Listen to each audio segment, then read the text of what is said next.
There are words that may seem simple, but they carry healing, power, and truth. Words that can shift your energy, soften your fear, and remind you of your inner light. These are the words you should never forget. No matter what season you're in, no matter how far you think you've fallen, no matter how tired or unsure you feel, these words are your anchor, your safe place. Your starting point, I am enough. Say it slowly, let it land. This is not a wish or a dream. It is a truth you've forgotten. You don't have to earn your worth or prove your value. Right now, as you are, in your doubt, in your strength, in your becoming, you are enough. I am allowed to begin again. There is no shame in starting over. Each sunrise is an invitation. You are never stuck, never too late, and never too broken. Begin again, not because you failed, but because you are choosing to grow with grace. I release what no longer serves me. Let go of what is heavy. Let go of old beliefs, guilt, tension, or regret. You are not obligated to carry pain just because it's familiar. Freedom begins the moment you decide to make space for peace. I trust the timing of my life, even when it doesn't make sense, even when things fall apart. Trust that there is a deeper order unfolding. You don't have to force. You don't have to rush. Breathe. Be still. You are being guided. I forgive myself. You are not your mistakes. You are not what you did when you were hurting. Speak to your past self with compassion. Forgiveness is not weakness. It is the strongest act of self. Love there is. I choose love over fear. Love expands, fear contracts. Every choice you make either opens you or shuts you down. Even in uncertainty, love is always an option. Choose it again and again until it feels like home. I am safe in my body and in this moment. You don't need to live in the future or the past. Right here, right now, breathe. Put your hand over your heart. Remind your nervous system that it's safe to be here. Everything is working out for me, even if you can't see how yet. Life has a way of aligning in your favor when you stop resisting. Your job is not to control everything. It's to stay open to possibility. I am worthy of rest, peace, and joy. You don't have to hustle for happiness. You are allowed to rest without guilt. You are allowed to laugh without a reason. You are allowed to enjoy your life now, not someday. I love and accept myself exactly as I am. This is where healing begins, not by fixing yourself, but by embracing yourself, loving yourself into wholeness, one kind word at a time. Don't forget these words. They are your tools, your compass, your gentle reminders. Whisper them, write them, repeat them. Let them sink into your bones until they become the truth you live by. You came into this world whole. No certificate, achievement, or external validation made you worthy the moment you took your first breath. That original worthiness is still intact, waiting beneath layers of self, doubt, and comparison. It doesn't diminish when you fall short or multiply when you succeed. It simply is. Realizing this can feel like exhaling after holding your breath for years. Suddenly there is spaciousness where pressure once lived.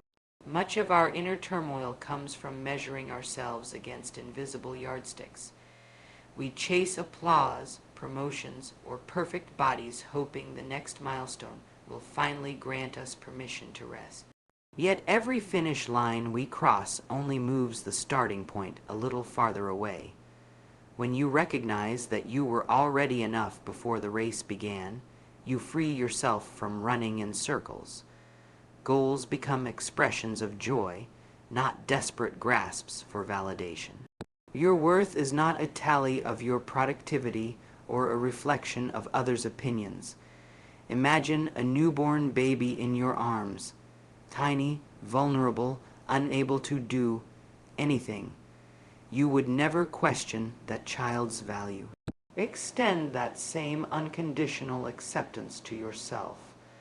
The adult you are now still carries the innocence of that baby, still deserves tenderness for simply existing.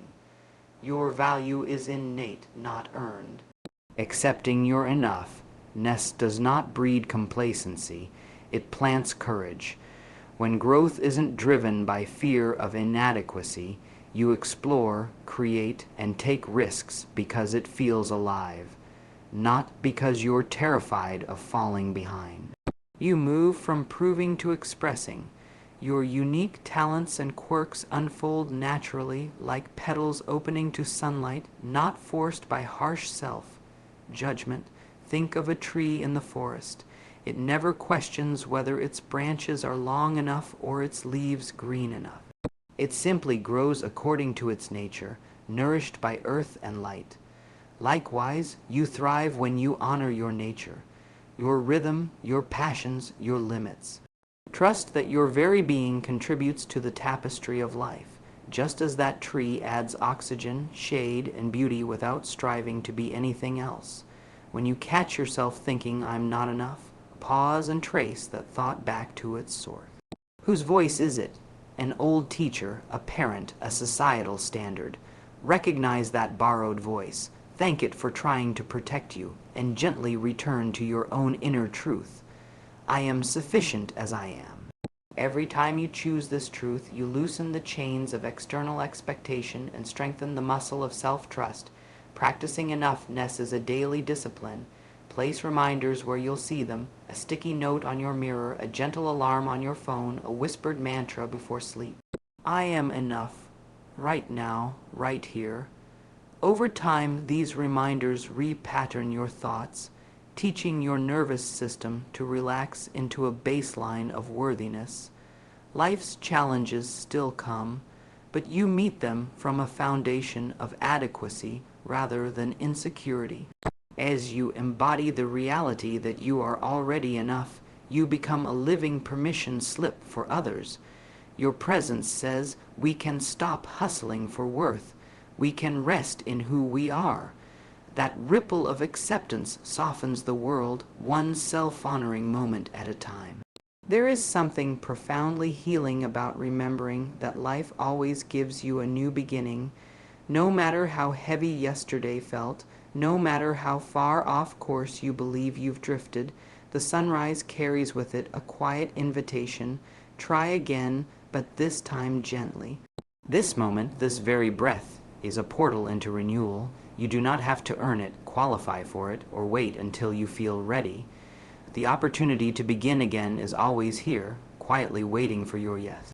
Beginning again doesn't mean forgetting the past. It means choosing not to be imprisoned by it. Your mistakes, your regrets, your old stories, they do not define your future unless you allow them to.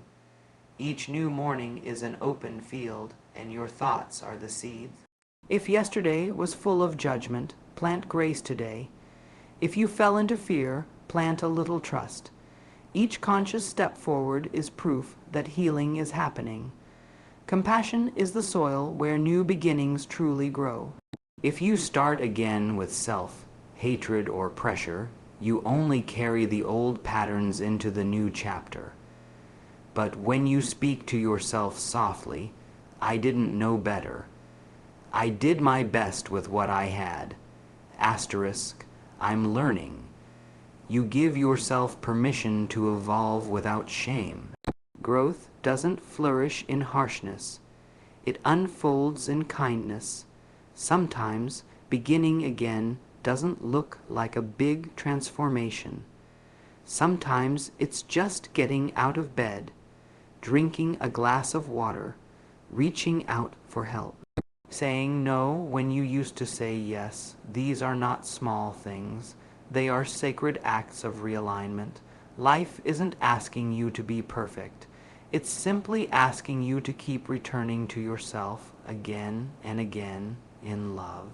There may be voices in your head that say, "You've failed too many times," or "You're too late." These are echoes of fear, not truth. The truth is, healing is not linear. It spirals, it stalls, it surprises you. What matters is not how many times you fall, but how many times you return. Every return to self is an act of courage. Every return is a seed of transformation. You're not the same person you were yesterday. Even your cells are changing, healing, renewing themselves. Nature is always beginning again. From the flowers that bloom each season to the moon that cycles through its phases, you too are part of that rhythm. You're allowed to rest, you're allowed to shed, you're allowed to wake up and choose differently, even if it's for the 10th, 100th, or 1000th time. The more you practice starting over with compassion, the more it becomes your default setting. You stop fearing failure because you trust your ability to begin again. You stop defining yourself by one bad hour, one wrong choice, one moment of weakness. Instead, you say, "That was then. This is now." You reclaim the power to move forward without dragging the past behind you. There is no rush. There is no deadline. There is only this breath, this moment, this chance to return to your heart. Begin again. Not because you have to, but because you get to, because life is forgiving. Because you are worth the effort, because deep inside you know that each new beginning is a quiet miracle, and miracles deserve soft hands. Letting go is often misunderstood. People assume it means forgetting what happened, excusing others' behavior, or pretending that the pain didn't affect them. But in truth, letting go is none of these things. Letting go is a powerful, intentional act of emotional liberation.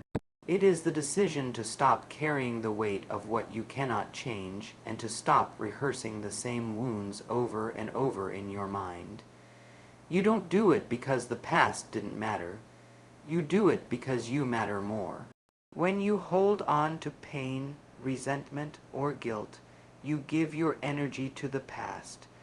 Your mind spins stories, your body holds tension, and your heart builds walls. You might think that holding on protects you, but in reality, it keeps you in a cycle of suffering. Letting go doesn't mean you stop caring. It means you care enough about yourself to stop being controlled by old patterns. It's not weakness. It's wisdom. Letting go can look like many things. It might be finally choosing to forgive someone who hurt you, not because they deserve it, but because you no longer want to be tied to their actions. It might mean releasing shame for mistakes you made when you didn't know better. It might be choosing not to react to a person or situation that used to trigger you. In every case, the thread is the same. You are reclaiming your power. Emotional freedom begins with the recognition that the past has no permission to dictate your peace. Yes, what happened shaped you. Yes, it mattered. But the more you relive it mentally, the more space it occupies in your present. Letting go is not erasing memories.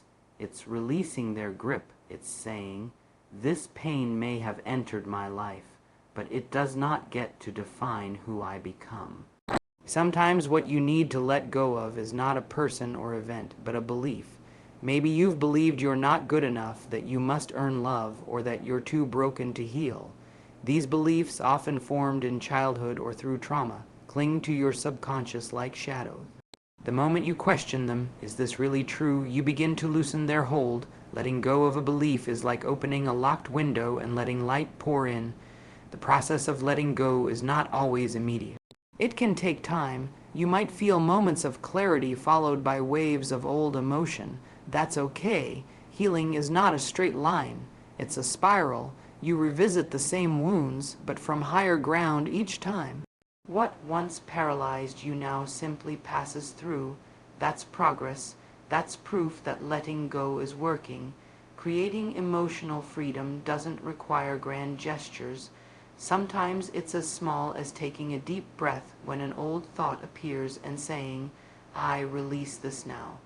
Other times, it's writing a letter you'll never send, or crying the tears you once held back.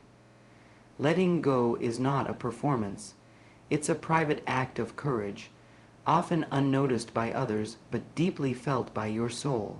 The moment you let go, space is created, and in that space, something new can enter.